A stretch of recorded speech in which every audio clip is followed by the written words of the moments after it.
Hello and welcome to the SDRealness Podcast, brought to you by Sales Development Revolution, where we talk with practitioners about their take on important topics in the space. I'm Ellison, and here with me is my co-host, Grayson Fulbright. Hello, hello. In this series, we're focused on becoming a leader in the SDR role, and today's topic is about enabling your SDRs. Joining us today is Ash Cochran, the Director of Sales at LevelJump. Ash, thank you so much for hopping on with us today. Absolutely, my pleasure. Cool. So to kind of get us started and frame the conversation a bit, I'm really intrigued by you adding the words, not only, enabling SDRs, but also giving them a voice. I think that's an important addition that not enough people talk about. So to start off, I wanted to get your take on what it really means to either enable an SDR or help empower them to give them a voice. Why is it important? How does it work? And what really opportunities exist for managers or leaders when they're thinking about trying to enable that SDR team? Yeah, absolutely. And I think SDRs are kind of the underrated sales arm, right? And when I was at Compass, I onboarded over 30 SDRs. And going through that process, I realized that some of the SDRs were like rock stars. Like they were so good at connecting with prospects. They were so good on the phone. They were doing a lot of really cool things. And they don't always get the recognition they deserve if they're not AEs. And I find that in a lot of companies that the SDRs are more treated as kind of entry level people that are going to grow into these positions, but not people that AEs and leadership are going to respect and kind of look to for certain things. So I made a point when I was at Compass and at previous companies to really try to empower the SDRs to do what they do really well and to train everyone else around it. So an example of that, we had a rockstar SDR who was crushing it. I mean, she was there for maybe 6 months before she got promoted because every month she was just absolutely blowing everyone out of the water. So I sat down with her. I was like, hey, what's going on? What is your process? And she walked me through step by step her whole process.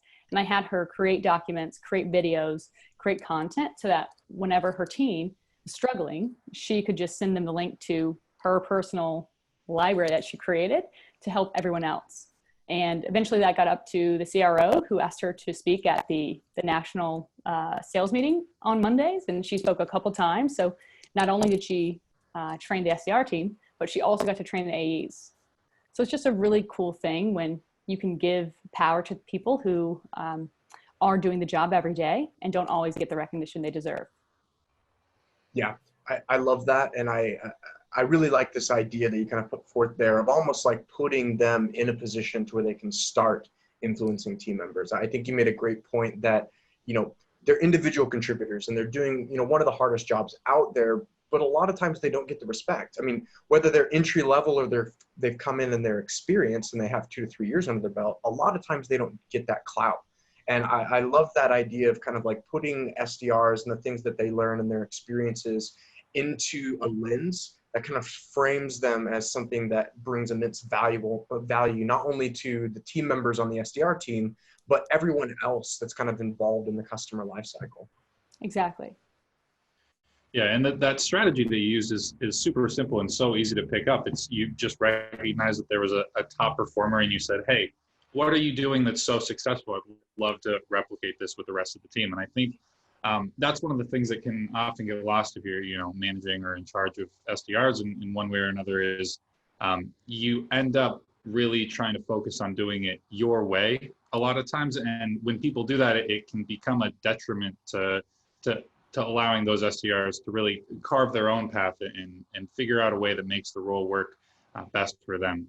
So to sort of pull this in that direction, obviously every SDR manager and everyone in charge of them should be enabling SDRs and giving them opportunities and giving them a voice. But are there any challenges when it comes to that as far as maybe a misguided manager or somebody who thinks they're giving that SDR the platform or the voice, but is actually proving to be detrimental to their growth or development? Yeah, I think it's really hard being a BDR manager and being someone who enables BDRs or SDRs because on one hand, you are given a team that are, entry level or newer to sales. And basically your job is to get appointments for a different team. So everything you do, every appointment you set, every meeting you book eventually it's going to go to someone else, and you don't have that control on what happens when it goes. So I think a lot of managers that I speak to and I have worked with, they kind of get stuck in trying to lay out a formula for everyone to follow. That's like, you do these activities and you're going to get this result. It's going to make this many meetings booked, this many appointments. It doesn't work for everyone, right? Like just calling 100 people, emailing 500 people, it doesn't churn out the same number for every person on the team. So I think that that's a common thing that I see that is a mistake in my opinion, is that you're giving the exact same enablement plan to every single rep on your team. I think a better way to do it is to really hone in on the strengths of each individual team member. And, you know, if that's video, if that's LinkedIn messaging, if that's on the phone, making sure that you give them the space to let them flourish and let them build their own trajectory, whatever way they need to get to their number, let them do it, and then help them get better at whatever they're doing. So if they're crushing it on the phone, great. Record your calls in Gong or Chorus and listen to them so they can get even better on the phone. If their skill set is LinkedIn messaging, great. Have them work with someone from your marketing team on copywriting so that their messages are killer even more than already. So I think that's something that we could all do better on, is not having a one-size-fits-all approach. It's really customizing your approach for each of your team members.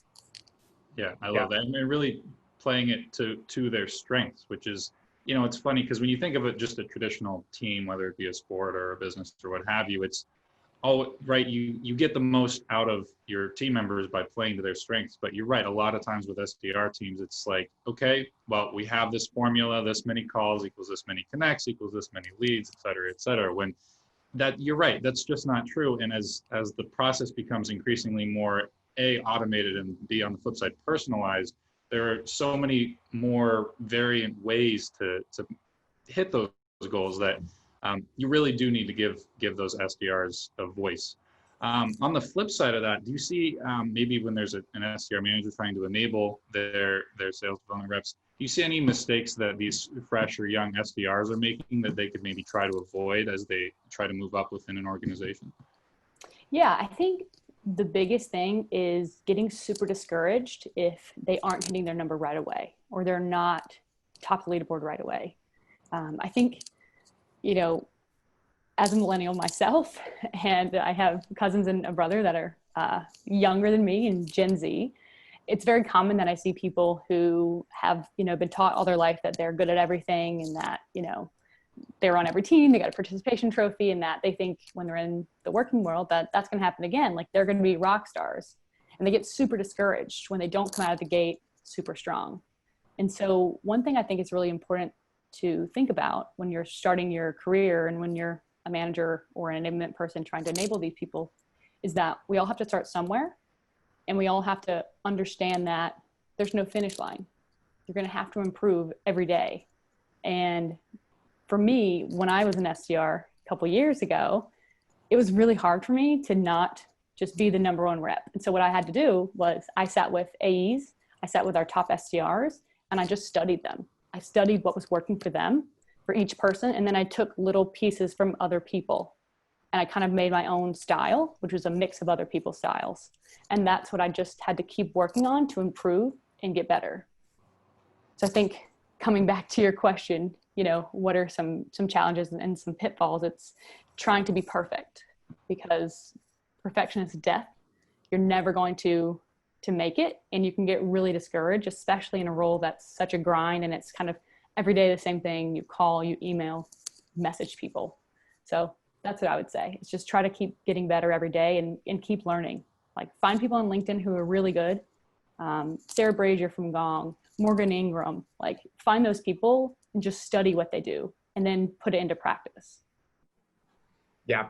I love what you said about the fact that, you know, everyone does start somewhere. I kind of see it almost like college, where, you know, like people are teaching the same subjects, the same classes for the same degrees. But there's a reason why not everyone gets admitted into college and why everyone doesn't receive their degree.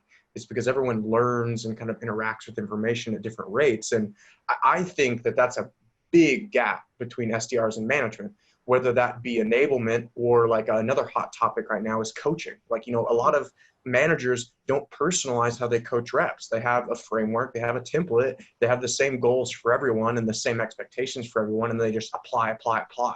And I really love your idea here of like, it should all be tailored to the individual people on your team. Like, yes, the function should be repeatable. As an SDR team, you should on average be able to like produce some forecastable, repeatable numbers, but that's on the macro. We're talking about management here, where you're dealing with all these different individuals with all these different personalities and motivations. And I think that's a really good call out, Ash, that whether it be coaching, whether it be training and onboarding, and especially when you're trying to enable reps in an ongoing way, it needs to be really personalized to each person and not just kind of generic and blanketed and say, oh, this looks good, let's, move on.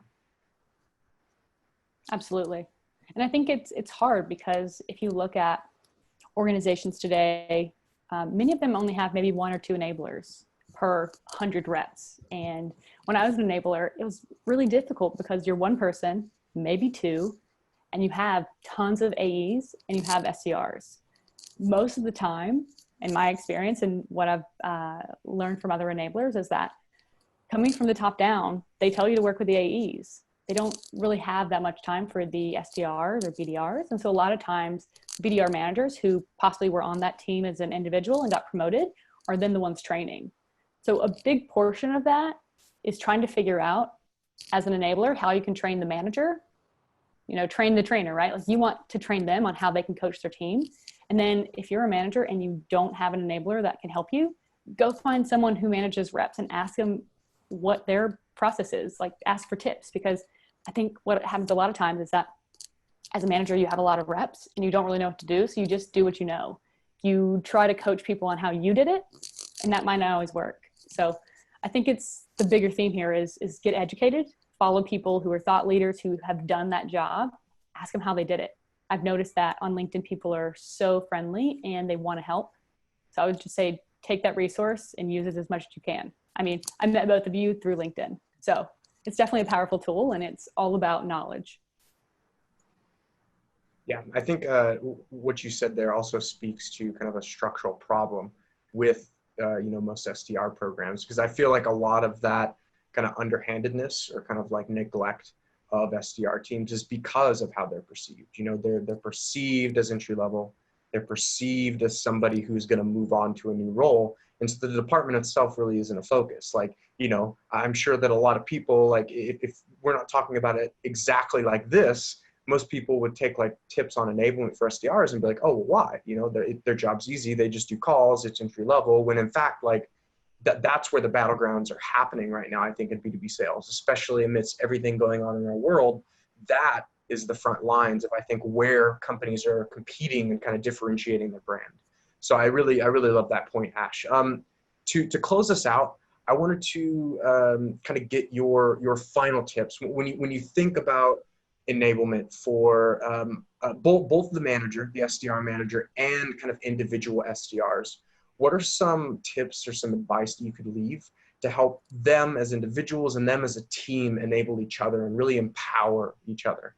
Absolutely. So I think for the individual contributor, SDR, BDR, I would say make sure you know your numbers. You record everything, right? Like if you make 100 calls, make sure you know how many of those are connects, what you talked about, if those got meetings, and then did those go to opportunities, so that you can really have data to go on when you're trying to understand what's working for you and what's not. Because a lot of times I hear people say, oh, well, I'm really good at the phones. And then you're like, oh, how many meetings have you booked? And they don't know because they haven't tracked it.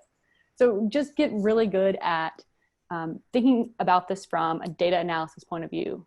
Like you want to know what you're good at with data. And that's something I think is going to carry an IC through wherever they go, whether it's the AE route, whether it's account management, marketing, customer success, whatever. And then I think for the managers, it's take a breath. You're doing a great job. Think about how you can contribute to each member of your team. And don't forget that you have to keep learning from people that have done the job before you. I love it. Yeah. Keep learning. And it seems like if I ask you, knowledge is power, right? Like the more you know, the more you're able to do with it. Absolutely. Ash, thank you so much for hopping on with us today to talk about SDR enablement and empowerment. If people want to find you or find out more about LevelJump, where can they go? Yeah, so I'm on LinkedIn, Ash V. Cochran. I think I'm the only one. And then leveljump.io. Awesome.